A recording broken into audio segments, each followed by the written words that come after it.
ধরেন আপনারা যদি ক্ষমতা আসেন, আপনারা বলেন যে আমরা শরীয় ভিত্তিক রাষ্ট্র চাই, তাহলে আপনারা কি যদি ডেমোক্রেসি বিশ্বাস করতে চান তাহলে শরীয় ভিত্তিক রাষ্ট্র কিভাবে করবেন? সরকারের একটা পক্ষ এখন পর্যন্ত নির্বাচন হবে তারা বিশ্বাস করে না। আপনারা যে মানে আপনারা যে ধর্মীয় ভিত্তিক রাজনীতিটা করেন, আপনারা কি ডেমোক্রেসি বিশ্বাস করেন কিনা? আমরা প্রথমত ধর্ম ভিত্তিক রাজনীতি না।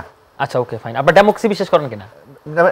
প্রথমত হলো ডেমোক্রেসি বলতে কি বুঝতেছেন সেটা আগে সংজ্ঞা, কারণ আপনি নিশ্চয়ই জানেন যে সমাজতত্ত্বে আমরা যদি সংজ্ঞা ঠিক না করি, অপারেশন ডেমোক্রেসির সংখ্যা হচ্ছে কি, আমি বলি ডেমোক্রেসির সংখ্যা হচ্ছে কি, মানে মেজরিটি শাসন কিন্তু মাইনরিটিকে আমরা প্রোটেক্ট করতে হবে। হ্যাঁ, আমি বলি যেটা বেসিক ডেমোক্রেসি। আমি বলি হ্যাঁ, ফাইন।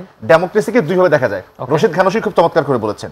একটা হলো বর্তমান যে ডেমোক্রেসিটা আছে এর পেছনে অনেকগুলো দার্শনিক আলাপ আছে, কারণ জানেন পশ্চিম থেকে উঠে আসা।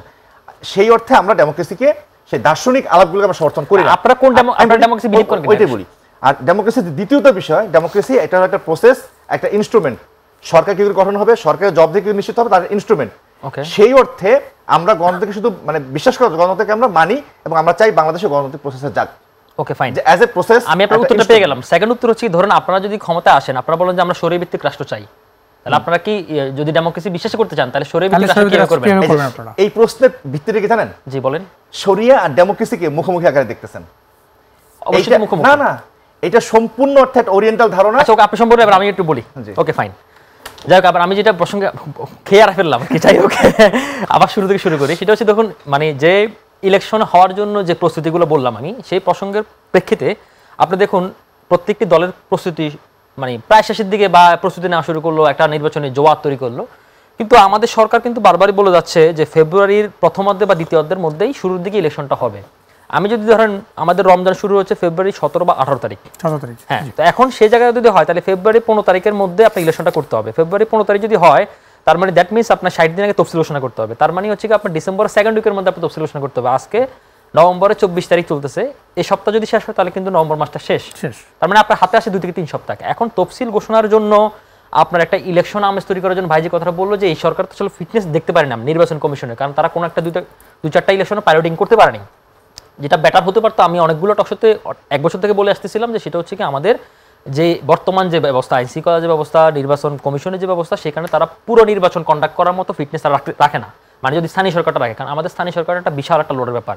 সেক্ষেত্রে তারা একটা কাজ করতে পারতো, সেটা হচ্ছে কি তারা ধাপে ধাপে ধরুন 2-4টা সিটি কর্পোরেশন, 5-7টা উপজেলা, 5-7টা পৌরসভা করলে তার একটা ফিটনেসটা আমরা দেখতে পারতাম, আর তার একটা গ্রহণযোগ্যতা বা ক্রেডিবিলিটির প্রশ্নটা থাকতো না তখন আর। 1 নম্বর ইস্যু। বিএনপি তো রাজি হয়নি।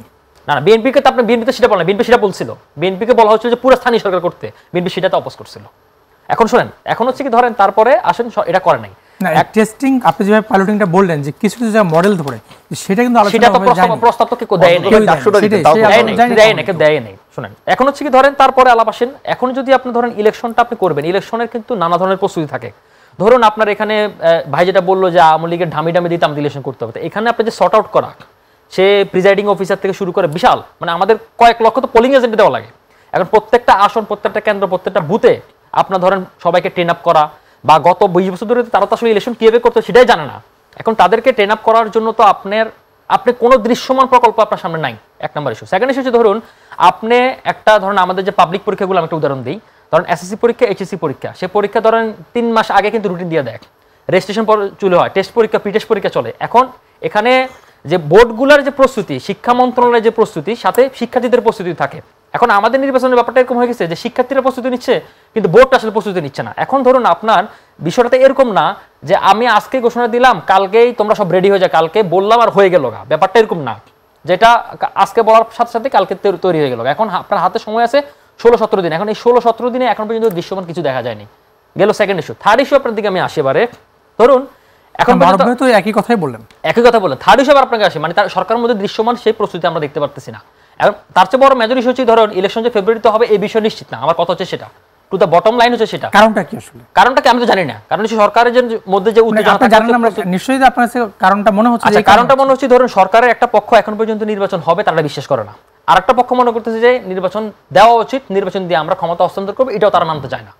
আরো নানা অনেক ফ্যাক্টর রয়েছে, ফ্যাক্টরগুলো আমি একটা একটা করে আপনাকে শর্ট আউট করি। ধরুন আওয়ামী লীগ ইলেকশনে থাকবে না, এটা আমরা এখন পর্যন্ত জানি। আওয়ামী লীগ ইলেকশনে অংশগ্রহণ করতে পারবে না। আওয়ামী লীগ একটা এক্সিকিউটিভ অর্ডার নিষিদ্ধ হওয়া। ধরুন শেখ হাসিনার রায়টা হলো, শেখ হাসিনা ইলেকশনে অযোগ্য, মানে ফৌজদারি অপরাধে তাই হবে। কিন্তু ধরেন আওয়ামী লীগকে আপনি একটা নির্বাহী আদেশে আপনি তার কার্যক্রম স্থগিত রেখে দিলেন, তাই না?